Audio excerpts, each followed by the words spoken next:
قال النبي صلى الله عليه وسلم إذا مات ابن آدم انقطع عمله إلا من ثلاث: صدقة جارية أو علم ينتفع به أو ولد صالح يدعو له أو كما قال عليه الصلاة والسلام. الله سبحانه وتعالى നമ്മുടെ നമസ്കാരം സ്വീകരിക്കുമാറാവട്ടെ.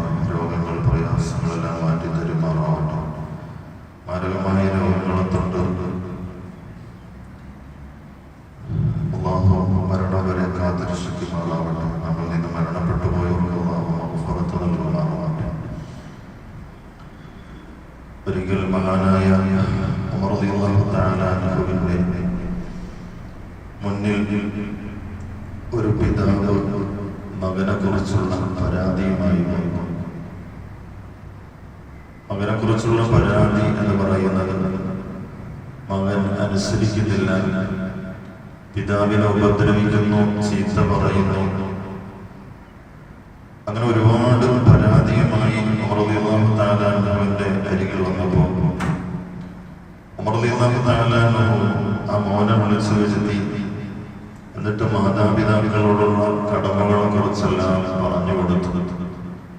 എല്ലാം കേട്ട് നിന്നതിന് ശേഷം ആ മോൻ തിരിച്ചൊരു ചോദ്യം ചോദിച്ചു: ഈ വാപ്പാക്ക മക്കളോട് എന്തെങ്കിലും കടമയുണ്ടോ എന്ന് ചോദിച്ചു.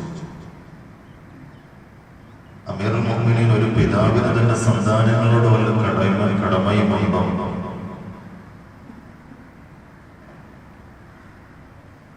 ഉമർ റളിയല്ലാഹു തആല പറഞ്ഞു, 3 കാര്യങ്ങളാണ് പറഞ്ഞു കൊടുത്തത്. ഒന്ന്, ഉമ്മയെ സംസ്കരിക്കുക എന്ന് പറഞ്ഞാൽ ഉമ്മ സംസ്കാരമുള്ളവരായിരിക്കും. രണ്ടാമത്തേത്, കുട്ടിക്ക് നല്ല പേരിടണം. 3, അള്ളാഹുവിന്റെ ഗ്രന്ഥം പഠിപ്പിക്കണം. 3 കാര്യങ്ങൾ. ഈ മറുപടി കേട്ടപ്പോ ഈ മോൻ ഉമർ റളിയല്ലാഹു തആല അൻഹുവിനോട് പറഞ്ഞു: അമീറുൽ മുഅ്മിനീൻ, ഈ ബാധ്യതകളിൽ ഒരെണ്ണം പോലും എന്റെ വാപ്പ നിർവഹിച്ചില്ല. ഒരെണ്ണം പോലും എന്റെ പിതാവ് പൂർത്തിയാക്കിയിട്ടില്ല എന്ന് പറഞ്ഞപ്പോൾ മഹാനായ ഉമർ റളിയല്ലാഹു തആല ക്ഷുഭിതനായി. ഈ കുട്ടി പറയുകയാണ്: എന്റെ ഉമ്മ ഒരു വിഗ്രഹാരാധകന്റെ കീഴിൽ വളർന്ന അടിമപ്പെടാണ്. അതുപോലെ തന്നെ എനിക്ക് പേരിട്ടിരിക്കുന്നത് ജോണൽ എന്നാണ്, കരിവണി. എന്നെ ഖുർആനിൽ നിന്നും ഒരക്ഷരം പോലും പഠിപ്പിച്ചിട്ടില്ല. അപ്പൊ കുട്ടിക്ക് നല്ല പേരിടുക, മാതാവ് സംസ്കാരമുള്ളവളായിരിക്കുക, അതുപോലെ തന്നെ മക്കളെ ദീൻ പഠിപ്പിക്കുക, ഈ 3 ഉത്തരവാദിത്വം പിതാവിനാണ് ഏറ്റവും കുറഞ്ഞത്. ഇതൊന്നുപോലും പൂർത്തിയാക്കിയിട്ടില്ല. എനിക്ക് എന്റെ പിതാവ് പേരിട്ടിരിക്കുന്നത് കരിവണ്ട് എന്നാണ്. അതുപോലെ തന്നെ എന്റെ ഉമ്മയ്ക്കാണെങ്കിൽ യാതൊരു സംസ്കാരവുമില്ല. ഒരു വിഗ്രഹാരാധന്റെ കീഴിൽ വളർന്ന ഒരു അടിമപ്പെടാണ് എന്റെ മാതാവ്. എത്ര സംസ്കാരം ഉണ്ടാവാനാണ്. അതുപോലെ തന്നെ ഖുർആനിൽ നിന്നൊന്നും പഠിപ്പിച്ചിട്ടില്ല, മദ്രസയിൽ പഠിച്ചിട്ടേയില്ല. എന്നിട്ട് ഞാൻ പിതാവിനെ ഉപദ്രവിക്കുന്നു എന്ന് പറയുന്നതിന് എന്ത് അർത്ഥമാണുള്ളത്? എനിക്കറിയില്ല. എന്റെ വാപ്പയോട് എങ്ങനെ പെരുമാറണം എന്ന് എനിക്കറിയില്ല. അപ്പോ റളിയല്ലാഹു തആല അൻഹു പറഞ്ഞു, ഇവിടെ വാദി പ്രതിയാവുകയാണ്.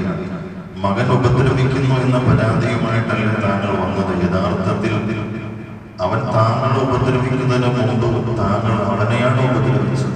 മക്കൾക്ക് കൊടുക്കേണ്ട സമയത്ത് കൃത്യമായി കൊടുക്കണം. അപ്പോഴാണ് നമുക്ക് കിട്ടേണ്ട സമയത്ത് കൃത്യമായി കിട്ടുകയുള്ളൂ എന്നാണ് ഈ ചരിത്രം, ഈ സംഭവം, ഈ യാഥാർത്ഥ്യം നമുക്ക് ഓരോരുത്തർക്കും പറഞ്ഞ് മനസ്സിലാക്കി തരുന്നത്. മക്കളോട് ഒരുപാട് കടമകളും ബാധ്യതകളും ഉണ്ട്. നമ്മൾ അങ്ങോട്ട് കൊടുത്തു കഴിഞ്ഞാൽ തീർച്ചയായിട്ടും നമ്മൾ ഏറ്റവും ആവശ്യപ്പെടുന്ന, നമ്മൾ ആഗ്രഹിക്കുന്ന, നമുക്ക് വേണ്ട സമയത്ത് ഇത് തിരിച്ചു കിട്ടുക തന്നെ ചെയ്യും. റസൂലുള്ളാഹി സ്വല്ലല്ലാഹു അലൈഹി വസല്ലം തങ്ങൾ പറഞ്ഞു, ഒരാൾ മരണപ്പെടുന്നതോടുകൂടി അയാളുടെ സർവ്വ സൽക്രമങ്ങളും നിലച്ചു പോവുകയാണ്. എന്നാൽ 3 കാര്യങ്ങൾ ഒഴിച്ച്. ഒന്ന്, സ്വതക്കത്തിന് ജാരിയായ സ്വതക്ക, സ്ഥായിയായ സദക്ക. അത് മരണാനന്തരവും പുണ്യം കിട്ടുന്ന സദഖകളെ കുറിച്ച് നമുക്കറിയാം. അതുപോലെ തന്നെ ഉപകാരപ്രദമായ വിജ്ഞാനം, അതും മരണാനന്തരം പ്രതിഫലം കിട്ടുന്ന നന്മയാണ്. തനിക്ക് വേണ്ടി ദുആ ചെയ്യുന്ന സദ്വൃദ്ധനായ മോൻ അല്ലെങ്കിൽ മോൻ. അപ്പൊ ഈ 3 കാര്യങ്ങളും നമ്മൾ മരിച്ചാലും നമ്മുടെ കണ്ണടഞ്ഞാലും നമുക്ക് നമ്മുടെ ഖബറിലേക്ക് പരലോകത്തേക്ക് വലിയ നന്മയായി ഒഴുകിയെത്തുന്ന 3 സൽക്കർമ്മങ്ങളാണ്.